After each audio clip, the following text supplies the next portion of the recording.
Chers et compagnons d'âme, Ivoiriens, Ivoiriennes, chers amis de notre patrie bien-aimée, la Côte d'Ivoire, je suis le commandant Abdoulaye Fofana, officier supérieur de l'armée ivoirienne.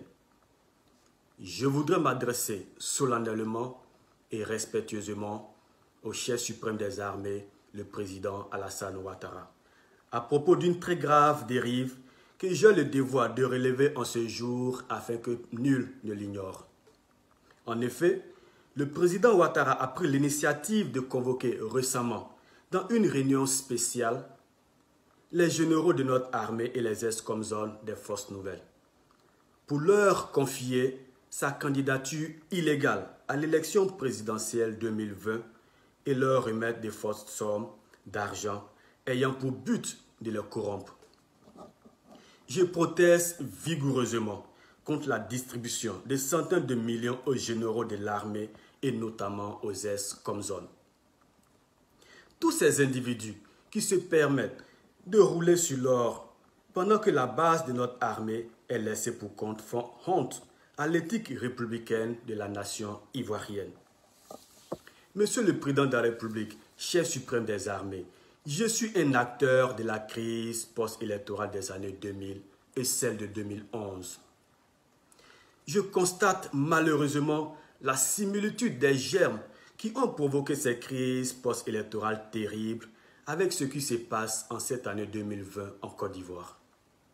On peut en effet percevoir la crispation et la frayeur des populations aux approches des élections. La mise en QRF de 400 gendarmes à la disposition du commandant supérieur de la gendarmerie.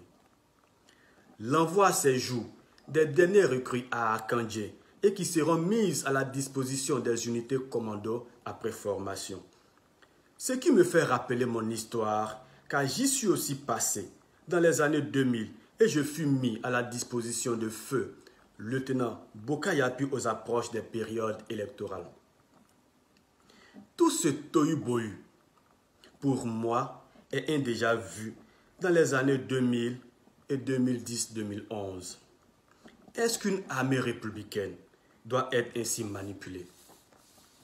L'armée doit être au service de la nation et non au service d'un individu déterminé à violer la Constitution pour être candidat à un troisième mandat, alors que selon l'article 55 de notre Constitution, nul n'a droit à plus de 2 mandats à la tête de l'État. En donnant 100 millions et 50 millions aux généraux et aux officiers supérieurs, vous intronisez la corruption dans l'armée. Monsieur le Président, et vous divisez l'armée entre les privilégiés et la majorité des laissés pour compte. Que vont donc faire les soldats qui n'ont rien reçu? Que vont donc faire les soldats à qui vous avez promis une villa à chacun depuis plusieurs années et qui n'ont toujours pas reçu le toit promis?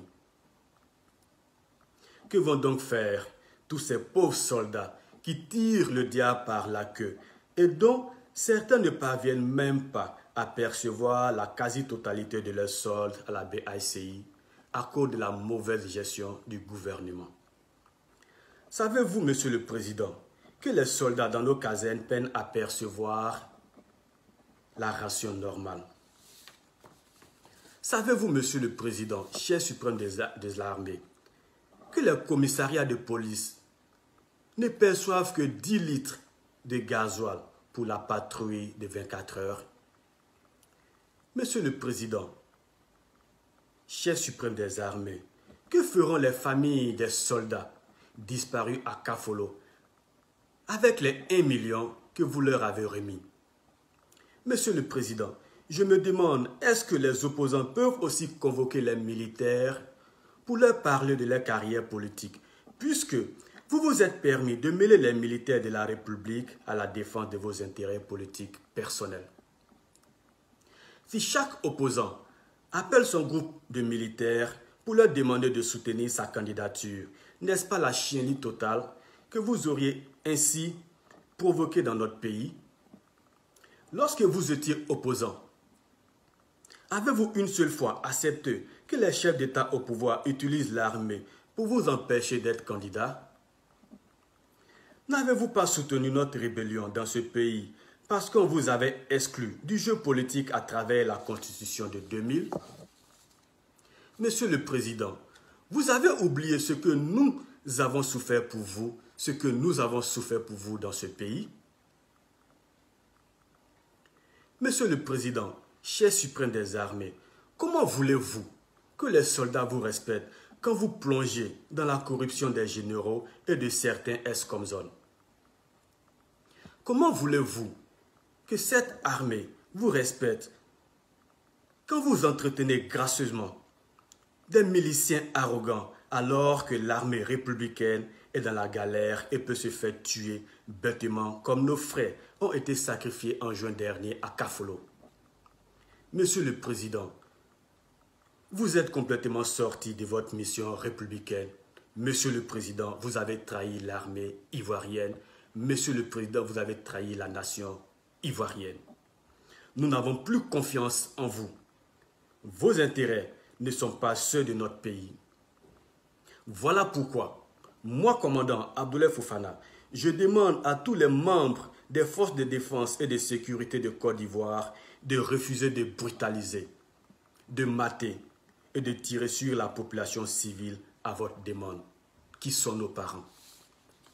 Je demande à tous les policiers, gendarmes et militaires ivoiriens de refuser de tuer des Ivoiriens et des Ivoiriennes uniquement dans le but d'imposer le viol de la constitution de notre pays qui interdit un troisième mandat à quiconque.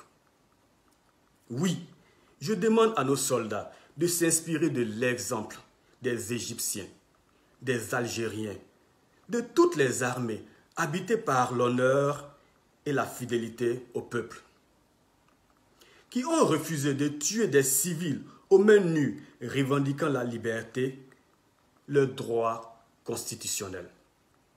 L'armée ivoirienne doit protéger le peuple ivoirien. L'armée ivoirienne doit protéger la loi. L'armée ivoirienne doit respecter la loi. L'armée ivoirienne doit refuser de servir la guerre du régime RHDP contre le peuple ivoirien. L'armée ivoirienne doit garantir la paix, la justice, la liberté, la dignité de toutes les personnes vivant sur le sol ivoirien. Soyons dignes, soyons courageux, soyons inébranlables. J'attire l'attention de mes ancêtres, de mes anciens, de mes promotionnaires et de mes subalternes, que notre règlement militaire nous dit ceci, et je cite: « Aucun soldat n'est obligé d'exécuter un ordre donné par son supérieur si cet ordre engage sa responsabilité pénale. » Je répète, aucun soldat n'est obligé d'exécuter un ordre donné par son supérieur si cet ordre engage sa responsabilité pénale. Monsieur le Président de la République, nous les militaires, nous refusons catégoriquement de nous associer à une pratique qui engendre la déstabilisation de notre pays, car l'histoire nous jugera demain. Le rôle de l'armée est de défendre l'intégrité du territoire national face aux agressions extérieures, tout en assurant aussi la paix à l'intérieur des frontières. Par conséquent, aucun militaire ne doit trahir son honneur, serment et sa crédibilité vis-à-vis de sa nation pour qui que ce soit.